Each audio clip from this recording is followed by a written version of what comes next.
ಇನ್ನು ಹೈಕಮಾಂಡ್ ಒಳ್ಳೆಯ ತೀರ್ಮಾನವನ್ನ ಮಾಡಿದೆ. ಕಾಂಗ್ರೆಸ್ನಲ್ಲಿ ಈಗ ಯಾವ ಬದಲಾವಣೆ ಕೂಡ ಇಲ್ಲ ಅಂತ ಹೇಳಿ ಶಿವಮೊಗ್ಗದಲ್ಲಿ ಸಚಿವ ಮಧು ಬಂಗಾರಪ್ಪ ಹೇಳಿಕೆ ಕೊಡ್ತಾರೆ. ಹೈಕಮಾಂಡ್ ಬಾಯಿ ಮುಚ್ಕೊಂಡಿರೋಕೆ ಹೇಳಿದೆ, ನಾವೆಲ್ಲರೂ ಕೂಡ ಅದನ್ನ ಪಾಲಿಸಬೇಕು ಅಂತ ಹೇಳಿ ಶಿವಮೊಗ್ಗದಲ್ಲಿ ಸಚಿವ ಮಧು ಬಂಗಾರಪ್ಪ ಹೇಳಿದ್ದಾರೆ.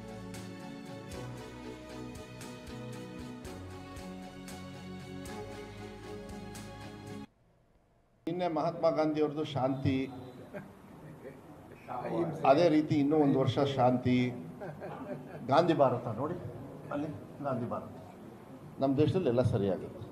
ನಮ್ಮ ಹೈಕಮಾಂಡ್ ಅವ್ರು ಒಳ್ಳೆ ತೀರ್ಮಾನ ಮಾಡ್ತಾರೆ. ಈಗ ಸದ್ಯಕ್ಕೆ ಹೇಳಿದರೆ ಬಾಯಿ ಮುಚ್ಕೊಂಡು ಕೂತ್ಕೋ ಅಂತ, ಬಾಯಿ ಮುಚ್ಕೊಂಡು ಕೂತ್ಕೋ ಅಂತ ಹೇಳಿದ್ದಾರೆ. ನಿನ್ನೆ ಮಹಾತ್ಮ ಗಾಂಧಿ ಅವ್ರದ್ದು ಶಾಂತಿ, ಅದೇ ರೀತಿ ಇನ್ನೂ ಒಂದು ವರ್ಷ ಶಾಂತಿ. ಗಾಂಧಿ ಭಾರತ ನೋಡಿ, ಅಲ್ಲಿ ಗಾಂಧಿ ಭಾರತ. ನಮ್ಮ ದೇಶದಲ್ಲಿ ಎಲ್ಲ ಸರಿಯಾಗಿದೆ. ನಮ್ಮ ಹೈಕಮಾಂಡ್ ಅವ್ರು ಒಳ್ಳೆ ತೀರ್ಮಾನ ಮಾಡ್ತಾರೆ. ಈಗ ಸದ್ಯಕ್ಕೆ ಹೇಳಿದರೆ ಬಾಯಿ ಮುಚ್ಕೊಂಡು ಕೂತ್ಕೋ ಅಂತ,